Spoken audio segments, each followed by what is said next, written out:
Hey, ladies and gentlemen, today is, well, I think it still is, October 23rd. And like I said, I'm kind of spoiled with these live broadcasts. They make it kind of easy, but this isn't going to be anything in a great deal of depth. Basically, it's just to announce, as maybe you can tell from the title, that we're going to do what's called an AAR and present it probably tomorrow on this channel, on this YouTube channel. And what an AAR is an after action review, or in some situations, it's an after action report.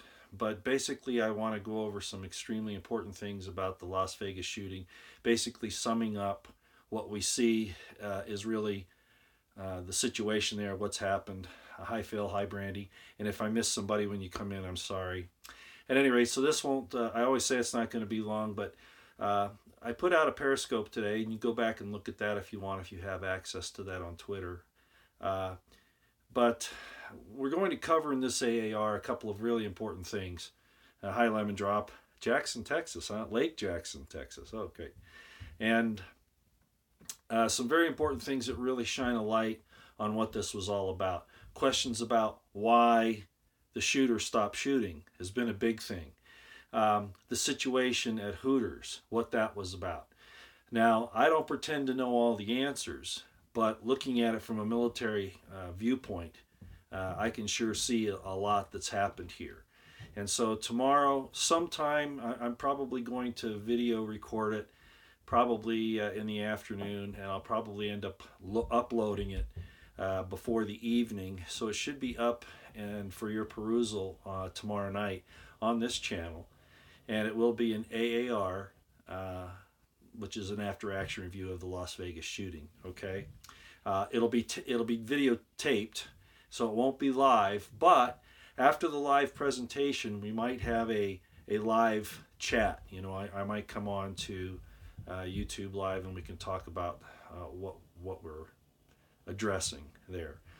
So just a heads up, that's what we're going to do. This whole thing about why the shooting stopped is very key to understand what this was all about. And I think you'll find it very, very interesting. Battlefield Vegas might be involved, had armored vehicles out that night. Yeah, there were a lot of crazy things going on.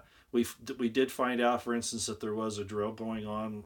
We have and I think I may have mentioned that we have memos talking about those drills. And of course, there were a lot of other things too.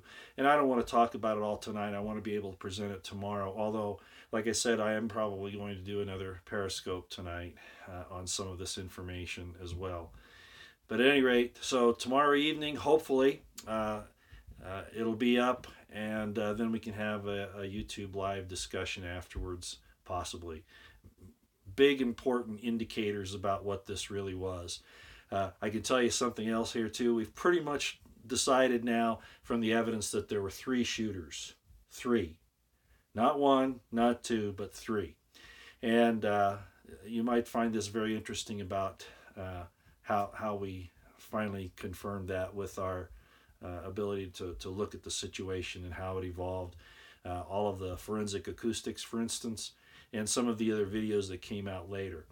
I can tell you, I do not believe, as I said, I think once before, that I do not believe there were any shooters on the ground at the festival, on the festival grounds.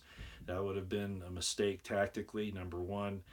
And number two, I think a lot of the reports that we had of shootings and incidents throughout the city were basically, I'm not saying there weren't any, and I said that on the Periscope today, I'm not discounting all of those, but a lot of them were nothing more than hysteria. You know, people getting upset, having heard what happened, and then something occurs close by and they think it's a gunshot or whatever. I think most of the shooting was confined. Most of the real shooting was confined in the festival in Mandalay Bay, south and towards the festival. So anyway, we'll talk to you tomorrow night. Let me see if you guys have any questions here I should answer. See if I can bring them up. So I'm like, okay. Do you think they had gunshots through the speakers? No, I don't. I think we can pretty well decide now that this was not, there have been some people that were saying that, well, there's no blood, there's no this. I did point out that in some of the videos we saw of supposedly people being brought into the ER, that there was no evident trauma, there was no sense of urgency. It just didn't have the feel. No blood, no nothing. So they combined probably some of the video from the drills that they had I guess up through the week before, and maybe even the night of the shooting, the real shooting. I think that they may have had these drills going on, and some of that made it into the media on purpose. I think they did that on purpose, but I don't think that they put any shooting through the loudspeakers. I really don't think that's what happened here. There may have been some other things going on there, but I don't think it was that. If you mean loudspeakers at the festival or throughout the city, no, I don't think that that's what happened. We'll keep looking at it though, but I think what we reveal tomorrow night you'll find pretty interesting. Okay, I probably missed some things here. I don't want to take a lot of time. It's already been 6 minutes.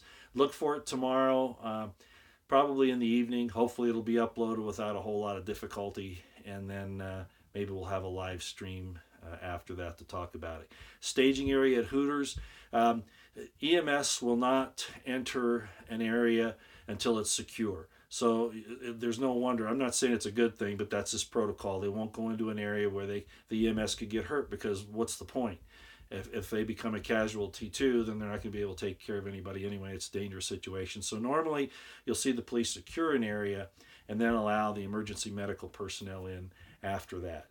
So that's his protocol, and I agree with it. That's the way it has to work. The real fault of anybody on this thing was Lombardo and the watch commander, whoever that was, who did not attack the 32nd floor within the first few minutes of the shooting. And we're going to go into that as well and show why that may or may not have changed the outcome.